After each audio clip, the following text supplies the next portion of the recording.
Alright, so I'm going to go ahead and show you the crafting, how crafting works. You can get to crafting by clicking on craft from the home screen here. So at the top of the screen you can see which item you want to make. Right now it actually defaults to the highest level item that you can make. Since I'm rank 10, it's going to default to level 10 item, which all 5 stats are available to customize. I can change the level here on the right. As you can see, as I go through the levels, the slots start unlocking. You can change the type of item you want to create by clicking the left and tapping the left and right arrows here, and you can see how many materials it's going to take to actually create this item. So when you're satisfied with the item you want to make, in this case these are bracers, you can then start filling out the stats with different catalysts.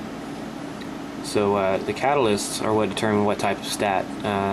As you can see here, the catalyst of health will add hit points. We have catalyst of fury, which adds attack power, brawn that adds strength, so forth and so on. When you find the catalyst you want, right here, it'll drop it down in the slot, and it'll tell you, since this is a level 10 item, I have a chance to get up to 100 attack power if I do a perfect, which I've still yet to create a perfect item. It can be done though. It's been done by 2 people, Knight and Davon. So let's go ahead and fill out these stats. I'm just going to put random ones on just to show you what this game is like.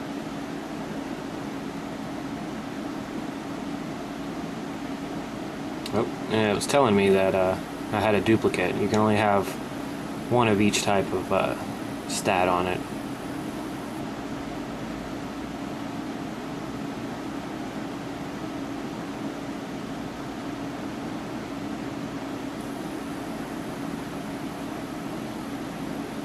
Alright, so when you're loaded up, you have one of 3 options. You can either look at your crafting materials, which you saw earlier in the inventory screen, same thing.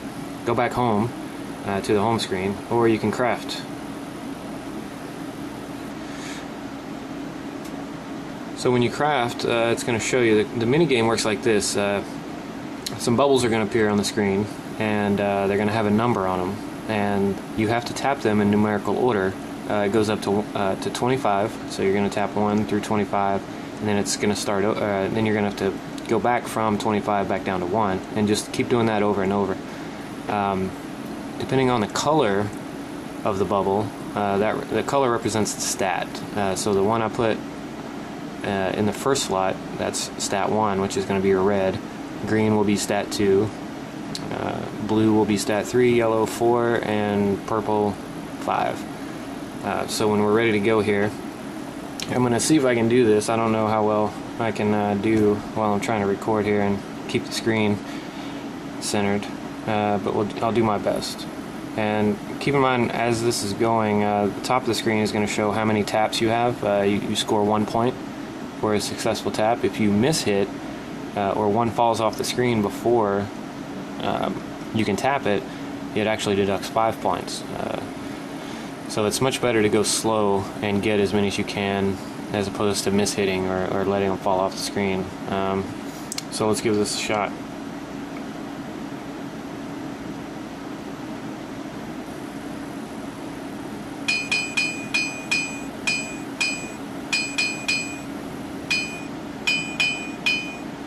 I'm having to glance back up at the camera every now and again to make sure you can still see it.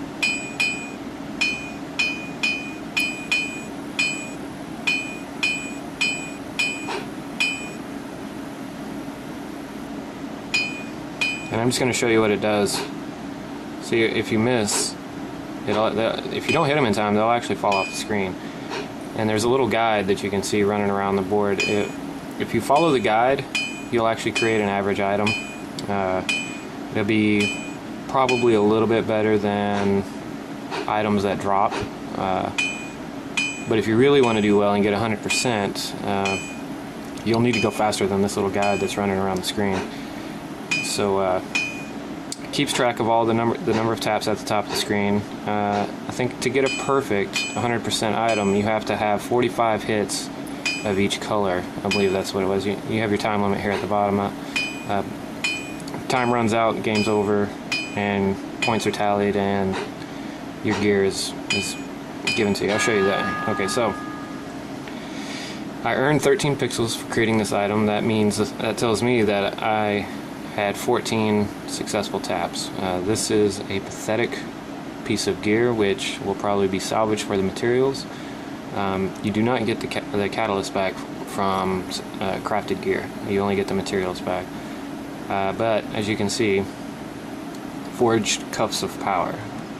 21 AP, 7 magic damage, 1% dodge, and it also tags it that it was created by me. I think most people are actually able to do, for me anyway, I can average around 31 to 35 taps, which gives me around a 70%, 80% sometime item, which is much better than the stuff that you get from defeating other players. Last thing I wanted to show you, and I forgot to mention it, on the home screen, there's a Pix ID at the top here. Well, you can see that. Pix ID, that's actually used on the forums for your custom signature and to show your rank and whatnot. You also have a session key. Session key is used for the armory. You can actually go to PixWar.net, click on armory, and you can see your inventory. You can create gear sets, equip, unequip, and to access that you actually need that session key to get into the website, along with the forum account. There's no email verification or anything, so I try to make it easy as possible to get on and start using. That session key will actually change every time your home screen refreshes, and you have to type that in exactly to access the page. So I think that's about it. If you guys have any questions at all, go to our forums, PixWar.net, and you'll see the link at the top to forums. Everyone knows I'm very active on the forums, very responsive, and I do read everything. It doesn't matter what it is. If you post something and if it's gone unanswered, I have read it. I can guarantee you that. So I hope you guys enjoy. I hope this clears up any confusion you may have had, and hope you go out and support the game. Thanks a lot.